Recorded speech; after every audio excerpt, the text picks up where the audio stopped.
गडिंग्लज येथील शासकीय विश्रामगृहाची डागडुजी निकृष्ट दर्जाची मनसे जिल्हाध्यक्ष नागेश चौगुले यांनी घेतली कंत्राटदाराची झाडाझडती। मंजूर निधीनुसार योग्य काम करून घेण्याची अधिकाऱ्यांना दिले मनसे स्टाईलने सूचना। गडिंग्लज येथील शासकीय विश्रामगृहाच्या डागडुजी आणि नूतनीकरणाचे काम वेगाने सुरू आहे। लोकसभा निवडणुकीच्या पार्श्वभूमीवर राजकीय नेत्यांची संभाव्य वर्दळ लक्षात घेऊन हे काम तात्काळ संपवण्याची कंत्राटदाराची लगबग सुरू आहे। मात्र यासाठीचा मंजूर निधी आणि कामाचा दर्जा याबाबत महाराष्ट्र नवनिर्माण सेनेचे जिल्हाध्यक्ष नागेश चौगुले यांनी कंत्राटदाराची झाडाझडती घेतली। शिवाय संबंधित अधिकाऱ्यांना योग्य पद्धतीने काम करून घेण्याबाबत मनसे स्टाईलने सूचनाही दिल्या।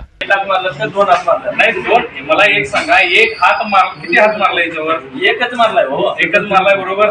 का मारला एक हात? अहो ती घाण दिसाल तर म्हणून मारलाय हो साहेब। मला एक सांगा, हे हात मारल्यानंतर याच्यावर डबल हात मारला, मग हे कधी करणार काढून? हे काढून करायसाठी एक हात लागतो, म्हणजे एक हात कलर मारून परत काढणार। त्यावेळेला आल्या माणूस शिकवला आहे ते, त्यावेळेला सुपरवायझर सगळं तिथं जर नाही झालं, तिथं बाहुली बांधतात तसं तू अडकवणार, लक्षात ठेव। हा काय होतंय, पैसा एकदाच होतोय। म्हणजे आलेल्या मंत्र्यांना तुम्ही फक्त दाखवता, हे सिद्ध झालं।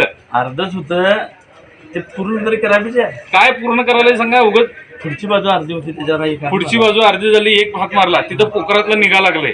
काढायचं आहे किती कधी काढणार? एक कलर हात मारल्यावर असल्यावर ऑब्झर्वर साठी साहेब आपलं पहिला नाही, पहिला सगळं खोदून काढायचे आणि मग सुरू करा। मी आता ती शांत बसणार नाही। पहिला करून त्याच्यावर पहिला हात मारायला लागते। तुम्ही आता दादा येणार होते म्हणून तुम्ही गडबड केला, ते पैसे नुकसानातच गेले ना।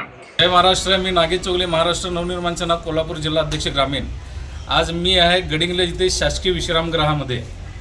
गेल्या मला वाटते 1.5 महिन्यापासून या शासकीय विश्रामगृहाचं काम चालू आहे। जवळजवळ मला वाटते 30 लाखाचं बजेट या ठिकाणी लावलेलं आहे, पण सगळ्यात बोगस काम इथला कॉन्ट्रॅक्टर आणि अधिकारी करत आहेत।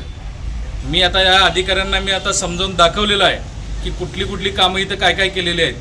तर या ठिकाणी नुसतं कलर मारायचं काम केलेलं आहे। अजितदादांच्या नावावरती कुठेतरी अजितदादा येणार होते म्हणून पहिला कलर मारला असं सांगतायत। तर ह्या अशा घटना या ठिकाणी घडत आहेत। तर मला एवढंच सांगायचं आहे की या ठिकाणची जी डागडुजी आहे, मग ते वायर फिटिंग असेल लाईटचं, किंवा इथल्या ज्या कोबा निघलेला असेल त्या पद्धतीने ते सगळं काढून त्या ठिकाणी चांगल्या पद्धतीने गिलावा झाला पाहिजे। जर का ते झालं नाही तर प्रत्येक अधिकाऱ्याला त्या खुर्चीवर तर बसू देणारच नाही, आणि जे काम त्यांनी बोगस केलेलं आहे ते उकडून काढल्याशिवाय राहणार नाही। तुर्तास थांबतो। जय हिंद, जय महाराष्ट्र।